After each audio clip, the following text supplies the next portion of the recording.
आहे तुम्हा सर्वांची माझ्या या नवीन रेसिपीमध्ये। आज मी बनवणार आहे एकदम क्रिस्पी चकली। चला तर मग रेसिपीला सुरुवात करूया। 1 कप डाळ मी भाजून बारीक करून घेतलेला आहे मिक्सरमधून। त्यामध्ये 4 कप तांदळाचा पीठ घालायचा, 1 वाटी तीळ घालायचा, 1 वाटी जिरे घालायचा,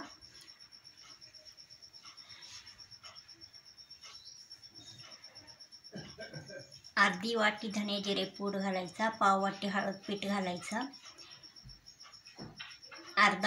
1 चमचा आमचूर पावडर घालायचा, अर्धी वाटी लाल तिखट घालायचा, चवीनुसार मीठ घालायचा। चांगला असा मिक्स करून घ्यायचा।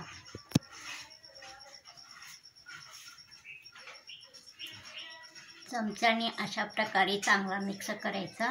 त्यामध्ये आता अर्धा कप तेल गरम करून घालायचा आहे।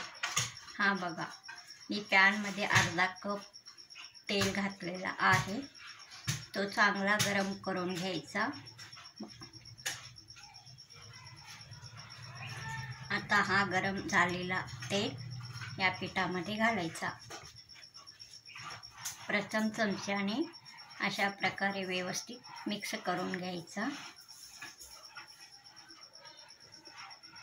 हा बघा, झारीने केला तरी चालेल। अशा प्रकारे व्यवस्थित हलक्या हाताने असा मिक्स करायचा। मग नंतर अशा प्रकारे हाताने मिक्स करायचा। ही चकली एकदम काटेरी अशी चांगल्या प्रकारे तयार होते। 1 महिनाभर टिकते।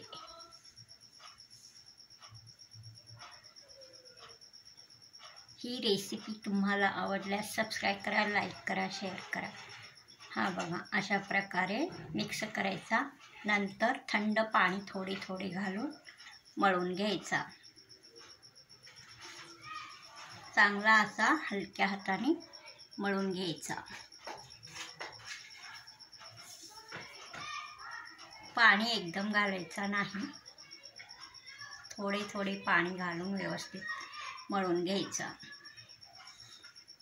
चकलीचा पीठ हा थोडासा घट्टच मळायचा, सैलसर मळायचा नाही।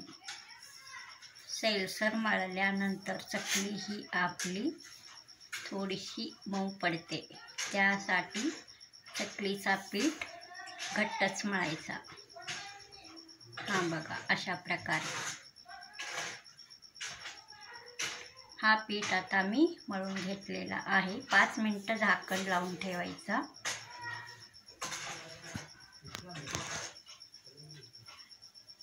आता हा चकलीचा साचा मी येथे घेतलेला आहे। चकली पात्र हा साचा आहे चकलीचा, तो घालायचा। त्याला थोडासा तेल लावायचा। या पात्राला पण आतून थोडासा तेल लावायचा चकली पात्राला, म्हणजे चिकटणार नाही यासाठी। मग आता हा चकली पात्र चांगला घट्ट बसवून घ्यायचा। हाताला थोडासा तेल लावायचा। हा बघा, परत या पिठावर असा झाकण लावून ठेवायचा। हा बघा, थोडासा हा पीठ मऊ करून घ्यायचा। पाणी लावायचा नाही, तसाच थोडासा तेल लावून मऊ करून घ्यायचा। मग आता हे पीठ या चकली पात्रामध्ये घालायचा। हा बघा, अशा प्रकारे थोडासा राहील इतका भरायचा, पूर्ण भरायचा नाही, म्हणजेच पूर्ण भरायचा नाही। हा बघा, अशा प्रकारे चकल्या करून घ्यायचा।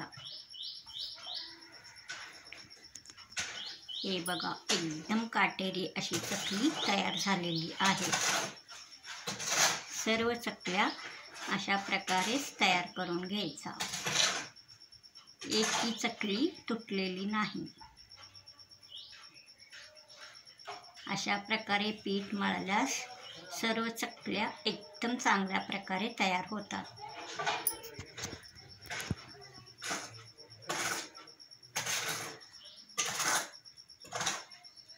हां बघा, एकदम चांगल्या प्रकारे सर्व चकल्या तयार झालेल्या आहेत.